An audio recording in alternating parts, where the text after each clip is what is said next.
Good day mga katropa. So today is Saturday. Magra-ride tayo sa Boon. At nakuha na rin natin yung bike natin nung Tuesday pa. So na-test ko na rin siya kahapon. So ang gagawin natin ngayon, i-share ko sa inyo kung worth it ba yung diamond service ng Bentum. Kung worth it ba yung 850 dirhams ng full service nila. Okay? Woo!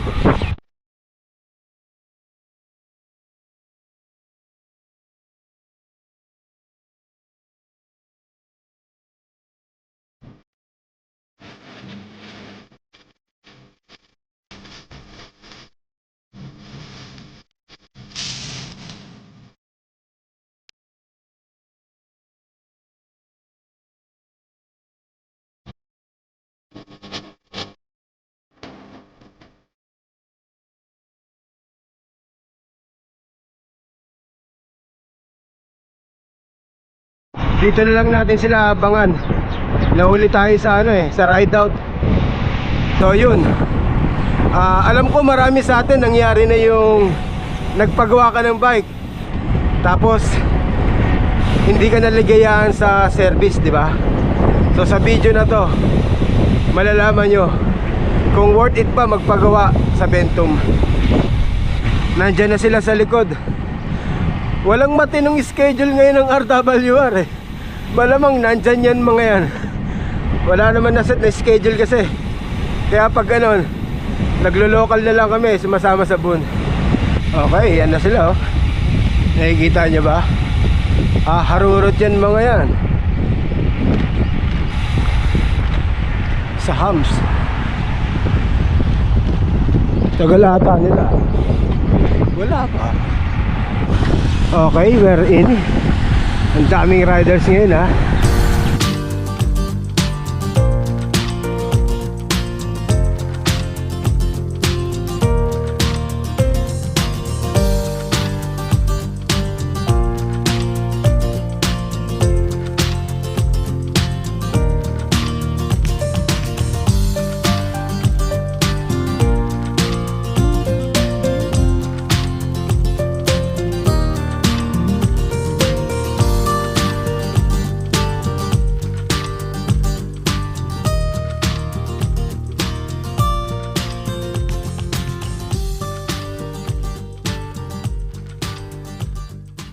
Okay, so hindi na kami dumaan sa Boon. Hindi na kami nagkape. Diretso na kami ng Foursquare. Nag-ride din to. Kasi nag-ride, kaya lang konti lang ang baon. Wala, pagod na agad. Bong. Bong, bong, bong. Idol Led, bata mo. Isang ikot pa lang, wala na. Eh pag park pa lang ng bike niya, hindi na lang kung anong gagawin. Tinulungan pa ni Mark eh. Wala sa hulog ang puta. Wala ito. Yan, dito natin pag-usapan yung bike ko. Bago ko pala dinala yung bike ko sa Bentum, ang problema nun at ang concern ko, yung wala sa tono, yung disc brake, yung rotor sumasayad. Ano pa ba problema ko nun? Tsaka yung tunog, yung maingay. At siyempre yung wheel set, gusto ko mabuksan dahil mula nung binili ko yun, hindi pa nasa-servicean yun eh. So tinesting natin kahapon, tsaka ngayon, napaka-smooth na wala na yung ingay. Tapos nasa tono na siya. Nabuksan na yung wheel set, yung hub, bottom bracket, tsaka headset. Ayos na? Oo. Ngayon tinanong ko kung saan nanggaling yung ingay. Yung ingay niya, wala sa saddle, wala sa seat post. Ay, nakano? Yung higpitan, yung seat post, yung tinanggal mo pa, saan tawag doon? Yung tinanggal mo block.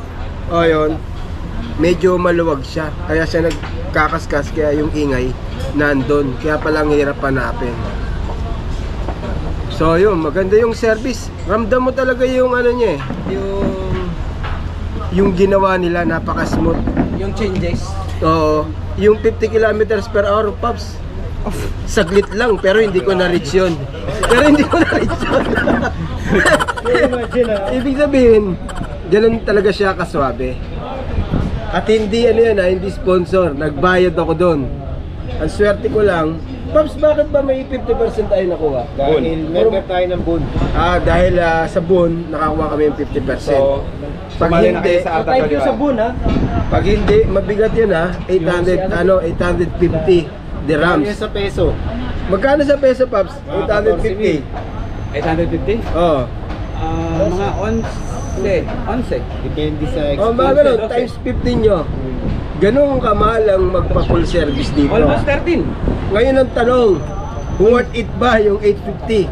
Para sa akin, yes. Yes, ito na. Kasi ramdam mo talaga yung yung changes before talagang siya, sulit. Nel, kanina po niyan. Pops, di ba yung nagpa-service Oo, na Nel. Oo. Anong tingin mo?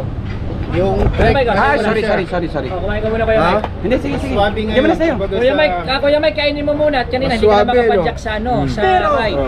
Ang lahat ng service, dumidepende sa mekaniko. Ha? Yes. Dumidepende sa mekaniko. Oh, yan, may comment. May comment. Dumidepende din yan sa mekaniko. Kahit sabihin mo, bayad ka ng malaking amount, pero yung gumagawa ng bisikleta mo, kung hindi din masyadong marunong, hindi eksperto, wala din, useless. Wala din, no? Kaya depende sa mekaniko. Oh, natapat Nasasabi na mo lang. ba no? kung anong bike shop yun? O sino may Nadamay gamit na lang yun? yung pangalan Mag-bike siya doon, pang no? Itago natin sa pangalan. Service mo. At yun nga pala, gusto ko lang i-shoutout si yung mekaniko na gumawa. Si Sir Michael ata from Zambales. Thank you, sir, at maganda yung trabaho natin. Kaya marirekomenda natin ang Bentum, siyempre. Yan. Tsaka shoutout kila sir, yung mga kabayan natin dyan na nag-asikaso. Joshua. Joshua. At saka kay Sir Roger, yan yung kausap natin. Thank you, sir. Bentum Service, aprobado natin yan. Okay, kain muna kami. Ano, puri baji. Ano yung Pops pagkain mo? Masala. Dosa masala sila, yan. Hoy, si Long Hair. Paborito talaga ni Long Hair to, idli set. Yan, kumain ka, Pops, para manambalik yung lakas mo. Ang lakas. Wala eh. Laglag. Papi! Nandito ka man. Ate Che, ayan, naalala ko na naman shoutout sa'yo Keep watching and don't skip the ads. Oh yan, si Daddy parating Naspag din, saan ba galing ito? Taban? Ay galing. Saan nag-ride? Ni Roy pala eh. Ha? Si Troy. Sumama ka pa. Ayan, tabi kayo. Dalawa kayong naspag yan. Sama kayo. Nabutan ka pa nila doon? Ba't ba ang daming lasbag ngayon? Hangin. Sa inyo, ba't ba Humid? pinipiga nyo kasi? Kaya nga. Ako nga halos hindi pawisan. Oh. Hindi ba kakain eh? Buti na lang, hindi ako sumama. Kung sumama ako, baka naalala ko ulit yung nalaspag ako na nahilo ako dun eh. Alam mo ba yun, yung hinimatay ako? Yun dati, no? Summer din yun no? Hindi matay ka ba nun? Nahilo ka lang? Hindi, malapit na. Ayun yung naiwan yung water bottle Taxi na lang ako eh.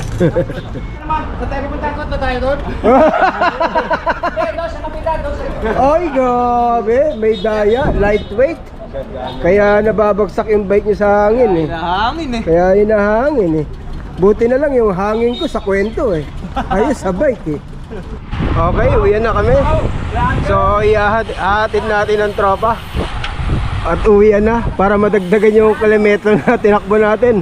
Nakaka 42 pa lang ako Yan, tapos lalabas na yan sa main road sa may IBN Batuta Street. Yan, mga adik sa pagbabike, alas 9 na, nasa kalsada pa din. See you, Daddy. Thank you, ingat.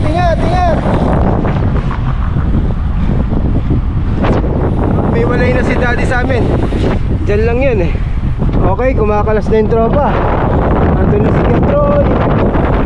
Tapos si Pops Makoy. Tsaka si Long Hair. Yan, humiwalay na. Ingat kayo, Long Hair. Sa tatlo na lang kami naiwan. Okay, humiwalay na rin si Pops Limwell. Tsaka si Papa Miguel. Yan Okay. Naka 48 kilometers din tayo. So hanggang dito na itong video natin. Thank you Pops Micol sa breakfast. Thank you for watching. See you next one. Bye.